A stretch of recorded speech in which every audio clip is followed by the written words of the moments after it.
You ever feel like you're speaking a completely different language from your parents or, your younger cousins? Yeah, you're definitely not alone. Today, we're going to break down the 7 modern generations to figure out what shaped them, what defines them, and why it sometimes feels like we're all living on totally different planets. Okay, let's dive right in. So, picture this. It's a family dinner. Grandpa's going on about kids these days. Your cousin is firing back with memes on his phone, and you're just sitting there trying to figure out how you're ever going to afford rent. You can feel the tension, right? It's a scene playing out in homes all over the place. So, how in the world did we get here?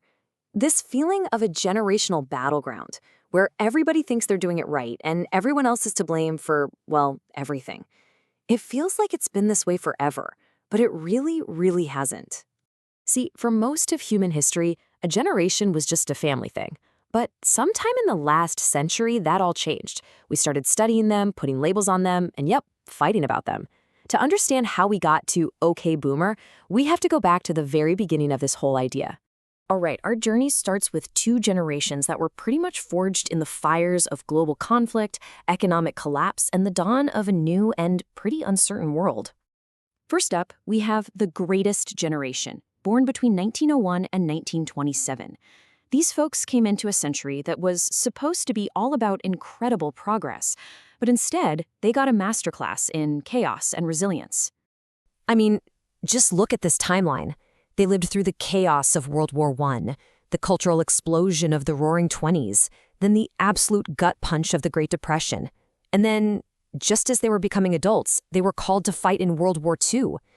It's that final, massive trial by fire that earned them their name. Right on their heels came the folks born between 1928 and 1945, the silent generation. Now, they were shaped by all the same huge events, but they experienced them as kids, watching it all unfold, and that creates a totally different way of seeing the world. Their name, the silent generation, it says it all, really. They grew up in a world where just fitting in was a way to survive. With the Cold War heating up and the McCarthy era in full swing, speaking out was a huge risk. So, keeping your head down and working hard, that wasn't just a virtue, it was a protective strategy. Okay, so with the major world wars finally over, the whole focus shifts. A new kind of cultural revolution is starting to brew, and it's led by 2 very, very different generations.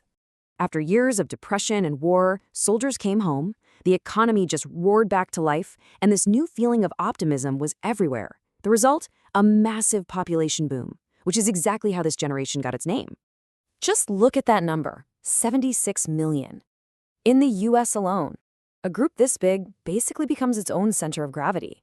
Their sheer size meant that every single stage of their lives, from being teenagers to buying houses to retiring, would completely reshape the cultural and economic landscape for everybody else.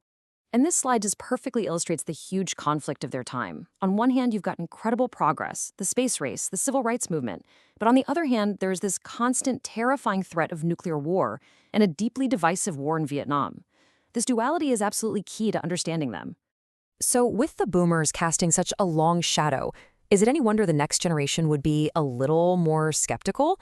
Gen X grew up in the aftermath of all the big movements and big fears of their parents' time. They were famously called the slacker generation, mostly because their skepticism looked like apathy to older folks.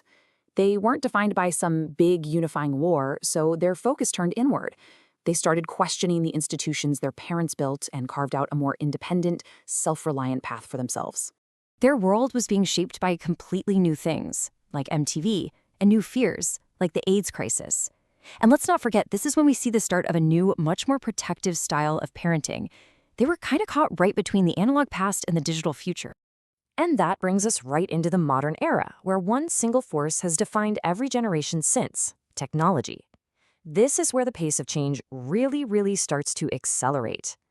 Millennials, the first generation to come of age in the new millennium. They experienced this massive technological whiplash. I mean, they grew up with wall phones and going to Toys R Us, only to see the internet completely change the world right as they were becoming adults.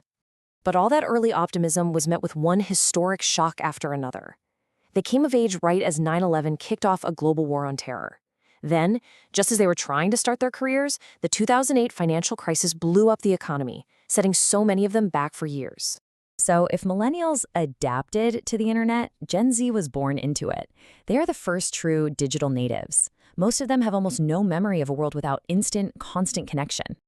This contrast right here says it all.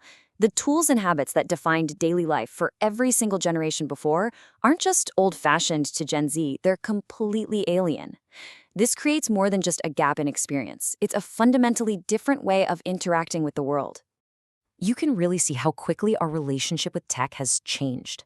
Millennials were the adapters, learning the rules of this new digital world. Gen Z were the first natives, who just grew up with it. And Gen Alpha?